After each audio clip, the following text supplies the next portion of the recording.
খুব মনোযোগ দেন। হযরত মুবারক রাহমাতুল্লাহ আলাইহি আল্লাহর একজন বিরাট বড় ওলি ছিলেন। তার ছেলের নাম আব্দুল্লাহ ইবনে মুবারক। আব্দুল্লাহ ইবনে মুবারক হলো ইমামুল আজমের ছাত্র, ইমাম সুফিয়ান সাউরি রাহমাতুল্লাহ আলাইহির ছাত্র ছিল।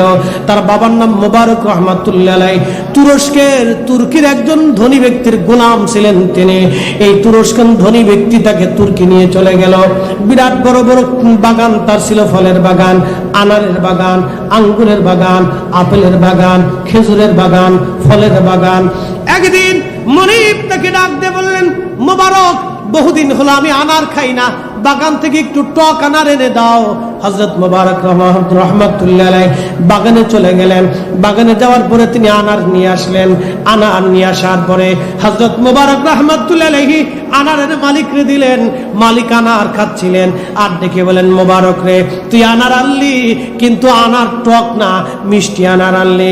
আমি তো মিষ্টি আনার চাইনি, আমি টক আনার চাইছিলাম। হযরত মুবারক যুবক, বন্ধু শুনিয়া যান, তিনি ওই সময় যুবক ছিলেন, বিয়ে শাদী করেন নাই। মুবারক রাহমাতুল্লাহ আলাইহি বলেন, মালিক, আমি কি করে বুঝবো এই আনার টক আর এই আনার মিষ্টি? মালিক ডাক দিয়ে বলেন, মুবারক, এত বছর ধরে তুই আনারের চাষ করিস, আনারের বাগান দেখাশোনা করিস, কোন আনার মিষ্টি হয়, কোন আনার টক হয়, তুই কি কোনোদিন খেয়ে দেখিস নাই? হযরত মুবারক দেখে বলে, মালিক, আপনি আমাকে আনারের বাগান পাহারা দিতে বলেছেন, আমাকে তো আপনি খাইতে বলেন নাই। জোরে বলা যাবে কি মারহাবা? মুসলমান, মুসলমান কেমন মুসলমান? আহা, কি করে আপনাদেরকে বুঝাবো? একটা ঘটনা থেকে বুঝাই। ইমাম জাজরি রাহমাতুল্লাহ আলাইহি তিনি একদিন হুজরা শরীফে বসে রয়েছেন।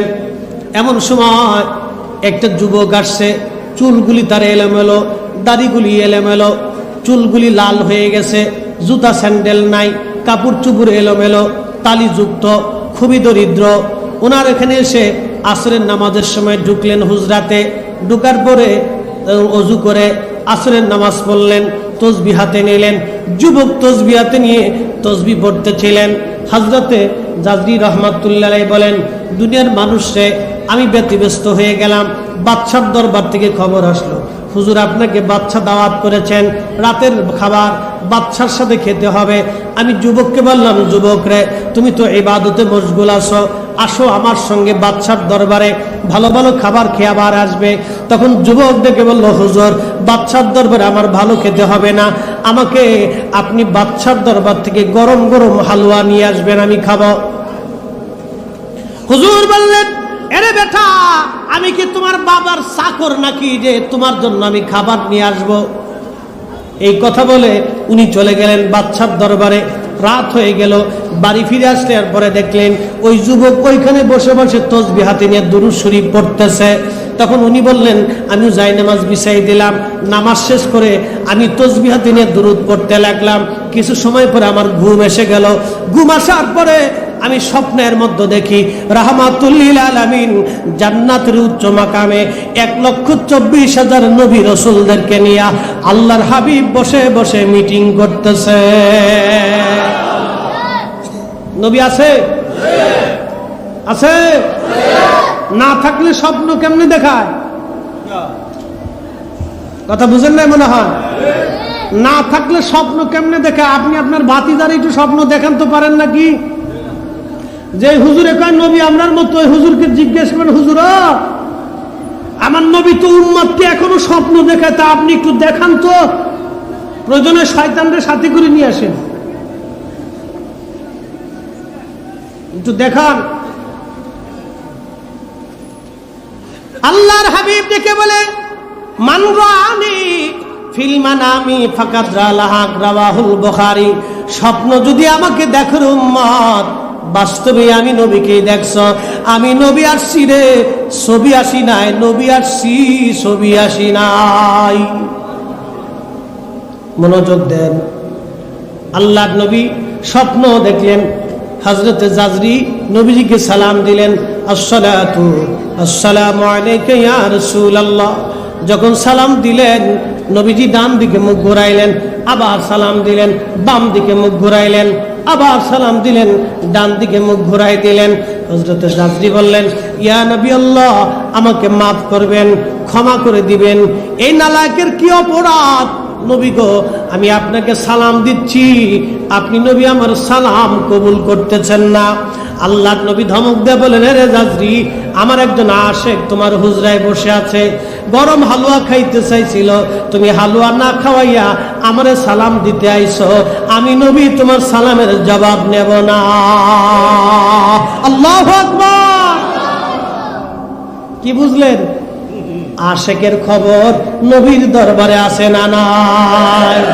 তুমি মোদের আশার আলো, তাই তো তোমায় বাসি ভালো বলেন, তুমি মোদের আশার আলো, তাই তো তোমায় বাসি ভালো। হৃদয় নামের ফুলদানিতে, হৃদয় নামের ফুলদানিতে গেথে রেখেছি প্রেমের মালা, ইয়া রাসূলুল্লাহ, ইয়া হাবিবাল্লাহ, ইয়া রাসূলুল্লাহ, ইয়া হাবিবাল্লাহ, ইয়া রাসূলুল্লাহ। নবীর দরবারে খবর আছে না নাই?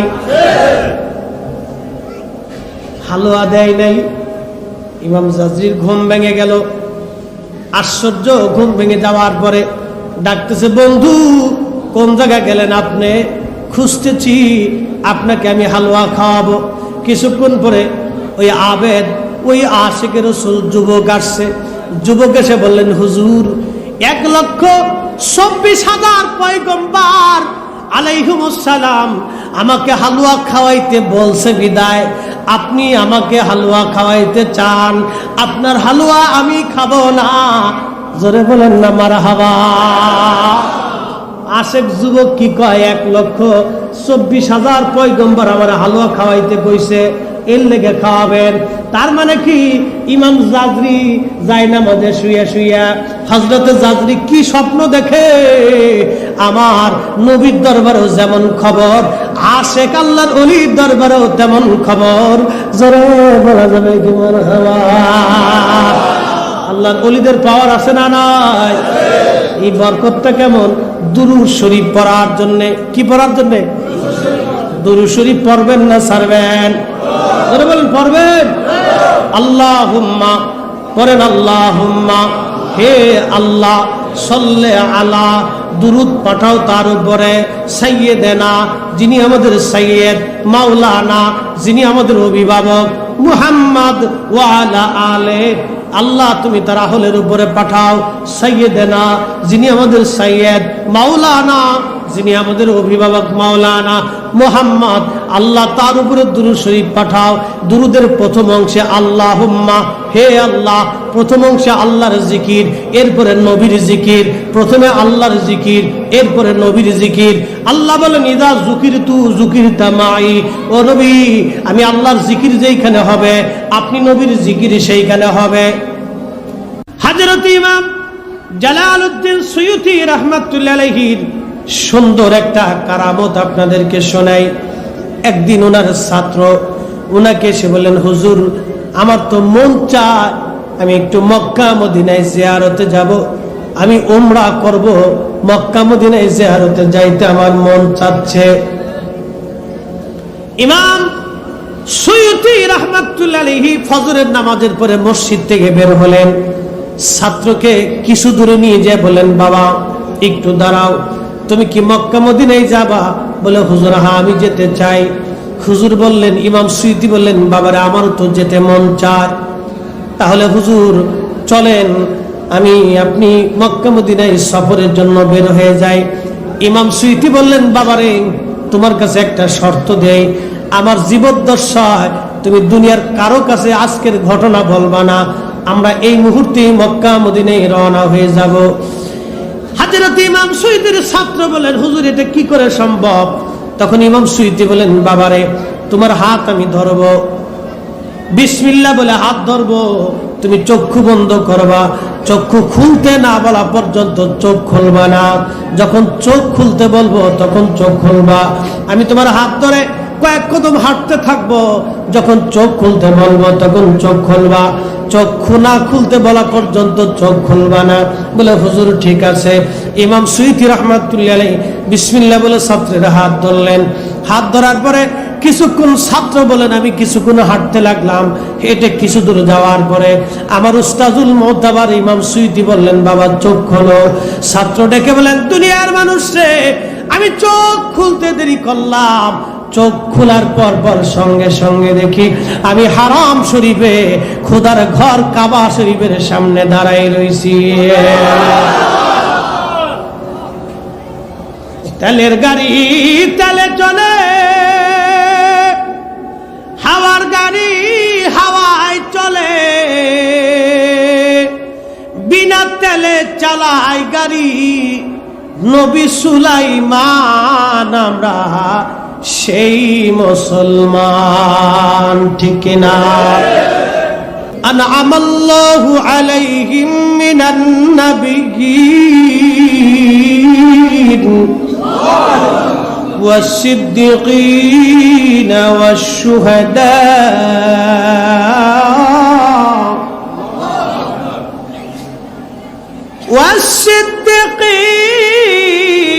والصديقين والشهداء والصالحين।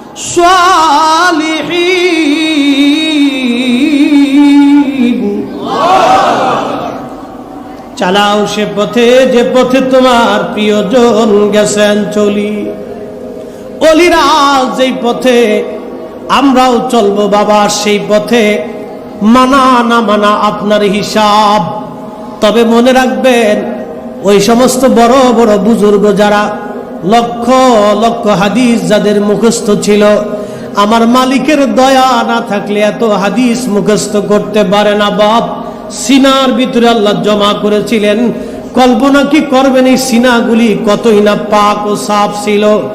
এমন সিনা ইমাম সুয়ুতী রাহমাতুল্লাহি আলাইহি একবার না রে দুইবার না ৭৫ বার আমার নবীর সঙ্গে স্বপ্নে দিদার হয়ে গেল। শুধু স্বপ্নে না রে, ৩৩ বার জাগ্রত হালতে মুরাকাবা মুহাসাবায় আমার নবীর সঙ্গে তার দেখা হয়ে গেল। ওনাদের মতো ইমামরা মিলাদুন নবীর পক্ষে কিতাব লেখে এই উম্মতকে মিলাদ পড়তে বলে দিয়ে গেছেন। এই দেশের কোটি কোটি টাকার মালিক বাবা আছে, কিন্তু মিলাদুন নবী করার মতো তৌফিক নাই। তার টাকায় তাকে নবীর মিলাদ পালন করতে দেয় নাই, তার টাকায় তাকে বাবা দ্বীনের খেদমত করতে দেয় নাই, তার টাকা দিয়ে গরিব মানুষের উপকার হয় নাই, তার টাকা দিয়ে বাজান মসজিদ হয় নাই, তার টাকা দিয়ে মাদ্রাসা হয় নাই বাজান। আবার এইরকম গরিব মানুষ আছে যারা অল্প টাকায় আছে, ওই টাকা দিয়ে নবীর মিলাদে টাকা খরচ হয়ে গেছে। তার মানে বোঝা গেল ওই টাকা আর এই টাকার মধ্যে বিরাট বড় তফাৎ। আল্লাহ যাকে মঞ্জুর করে তাকে দিয়ে নবীর মহব্বতের কাজ করায়, ঠিক কিনা? নসিব থাকা লাগবে, নসিব নসিব। আরে নবীর একজন আশিক যুবক যদি দুরূদ শরীফ পড়া পড়া নবীকে রাজি খুশি কইরা, নবী স্বপ্ন তার পক্ষে হযরত জাজরিকে বলে আমার বন্ধুরে তুমি সেই হালুয়া খাওয়াও। আরে কত বড় আশিক রাসূল হইলে নবীজি স্বপ্ন দেখায়, আর কত বড় আশিক রাসূল হইলে ওই যে নবীজি অন্যজন নবীকে স্বপ্ন দেখে সেটাও সে দেখে। এটা হলো আধ্যাত্মিক বিদ্যা বাপ। আল্লাহ ওলিদের পক্ষে আমাদের থাকা লাগবে। ওলি আল্লাহদের পক্ষে কেউ না থাকলেও তার আল্লাহর ওলি, থাকলেও তার আল্লাহর ওলি। শাহজালালের জিয়ারতে কেউ যদি না যায় তারপর তিনি সুলতানুল আউলিয়া। কথা বলেন ঠিক কিনা? শাহজালালের জিয়ারতে কেউ যদি না যায় সুলতানে বাংলাদেশে, শাহপরানের জিয়ারতে কেউ যদি নাও যায় তাহলে সে জান্নাতি। হযরত সিফাসালানের জিয়ারতে কেউ যদি নাও যায় তারপরও তারা আল্লাহর ওলি। আল্লাহর ওলিরা ওলির জায়গায় থাকবে, মর্যাদা তাদের কমবে না। কিন্তু আমরা আল্লাহর ওলিদের সোহবতে মহব্বতে যদি বসি, আমাদের ইজ্জত আমার আল্লাহ দুনিয়া আখিরাতে বাড়ায় দিবে। আল্লাহ কবুল করুন, সবাই জোরে বলেন আমিন।